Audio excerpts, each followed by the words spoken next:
Hello everyone, welcome back to my channel. तो कैसे हैं आप सब? आई होप आप सब अच्छे होंगे। तो आज का वीडियो बहुत ज़्यादा इंटरेस्टिंग होने वाला है मेरे भाई, ठीक है ना। इंटरेस्टिंग इतना कि आप खुद सोच नहीं सकते। देखो, आज मैं सबसे इंपॉर्टेंट बात करूंगा आप सबको मॉक टेस्ट को लेकर, ठीक है ना। आज मॉक टेस्ट चैलेंज नंबर 7 था और मैंने PYQ 27 जनवरी शिफ्ट सेकेंड का दिया था मेरे भाई। और मेरे सभी में स्कोर कितना है वो सारे मैं पूरा फुल एक्सप्लेनेशन करूंगा, ठीक है ना। सबसे इंपॉर्टेंट बात करते हैं। सबसे पहला इंपॉर्टेंट बात सुनो।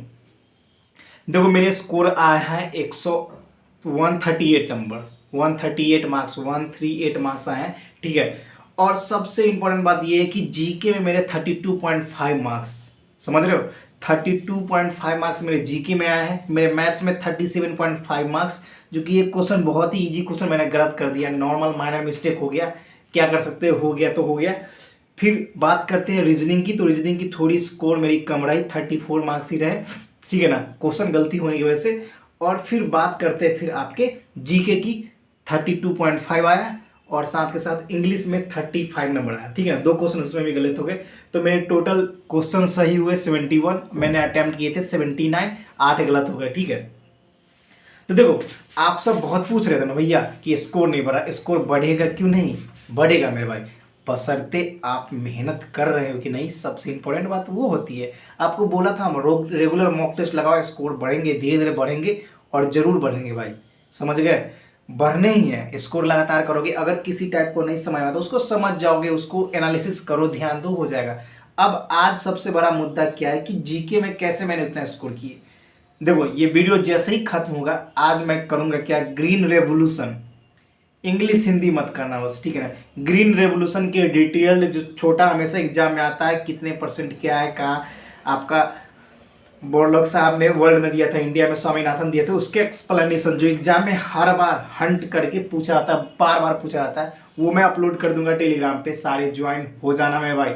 डायरेक्ट फोटो खींच के अपने नोट्स से डाल दूंगा, उसको एक बार जल्दी से अपने नोट्स में डाल लो, क्योंकि आज से स्टार्ट होने वाला वो इंपॉर्टेंट टॉपिक जो आपके एग्जाम में सीधा सीधा फंसेगा, ठीक है ना। उसी को करके आपके स्कोर बढ़ेंगे। ज़्यादा ज़्यादा पढ़ने से कुछ ना आता है, पूरा करंट अफेयर्स पढ़ लिए, कुछ भी नहीं आया।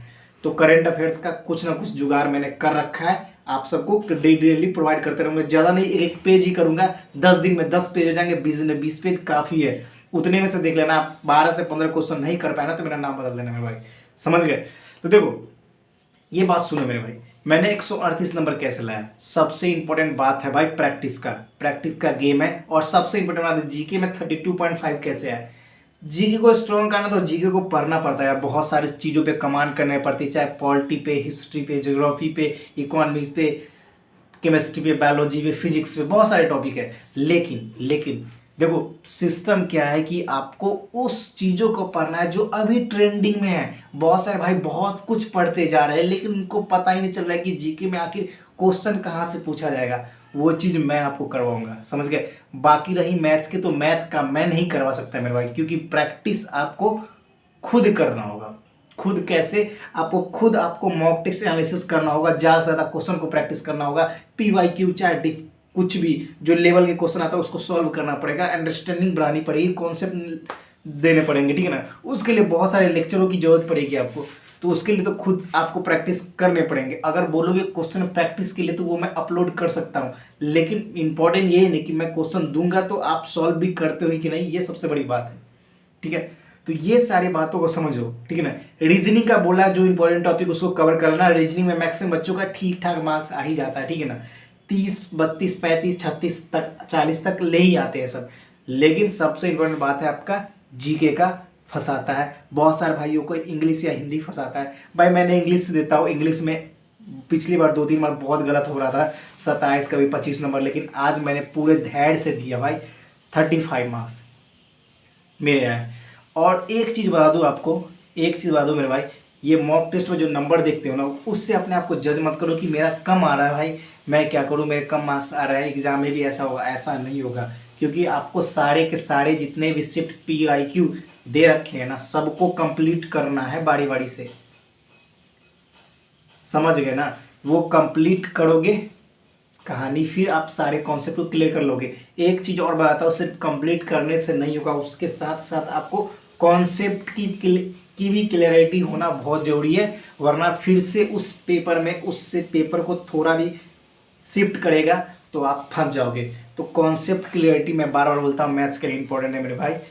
और रीजनिंग के लिए आपको बार बार रिपीट कर रहा हूँ भाई, अगर पिछली बार कैलेंडर रैंकिंग नहीं पूछी गई इसका मतलब ये नहीं कि आपके एग्जाम में वो नहीं आएगा, समझ गए। तो पेपर में अभी तो नहीं आया है, लेकिन क्या पता आ जाए।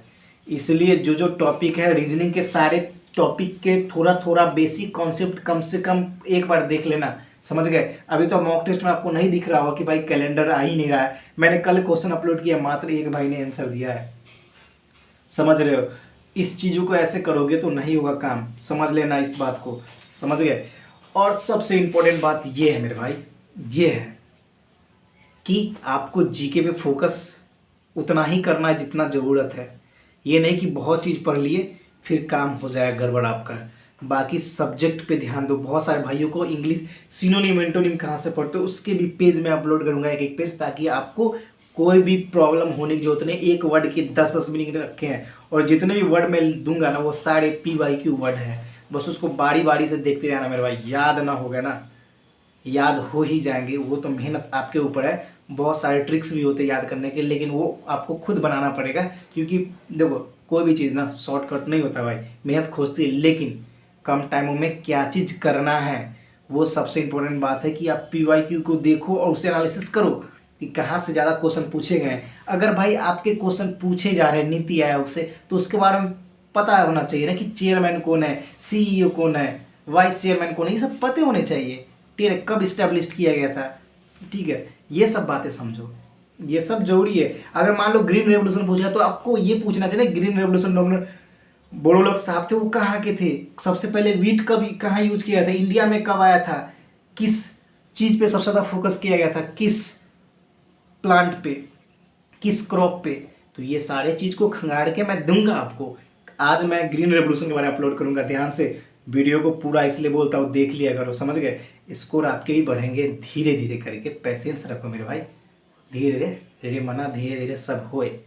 माली सींचे 100 घड़ा, ऋतु आए तब फल होए, समझ गए। ऋतु आने पे ही फल होता है। अब ध्यान रखना मेरे भाई, अब कोई इसी बात पे फोकस कर दो कि सीधा लेना है भाई, अपने आप में कमिटमेंट कर दो और कमेंट सेक्शन में अपना मार्क्स बताओ, साथ के साथ लिख दो कि इस बार जीत कर ही आएंगे, समझ गए, लेकर ही आएंगे। चाहे जैसे भी मॉक में कितनी भी मुझे परेशानी हो, कोई दिक्कत नहीं, समझेंगे, सीखेंगे, एग्जाम में उसको इम्प्लीमेंट करेंगे, समझ गए। और हमें हारने का डर नहीं, हमें हारने का डर नहीं, बस डर इस बात से है कि आता वो क्वेश्चन हमसे गलत ना हो जाए, समझ गए। हमेशा याद रखना, आपको बहुत सारी चीज़ें नहीं आती उससे डर नहीं है, लेकिन जो चीज़ आपको आती है उस चीज़ों को गलती कर दोगे ना फिर सिलेक्शन नहीं होगा। तो हमेशा जो चीज़ नहीं आती है, चलो नहीं आता उसको सीख लेंगे, लेकिन जो चीज़ आती है उसी चीज़ पे बार बार गलती करने से मूर्खता वाली चिन्हासी है। और बहुत सारे बच्चे ये गलती कर रहे होंगे, मैं भी करता हूँ, मैं अपने आप पे भी इम्प्लीमेंट करता हूँ। आप भी ध्यान से करना मेरे भाई, कोई भी चीज़ को ना हल्के में मत लेना, समझ गए। मेहनत करोगे अच्छे तरीके से हो ही जाएगा। फिलहाल इतना ही। जय हिंद, जय भारत, वंदे मातरम।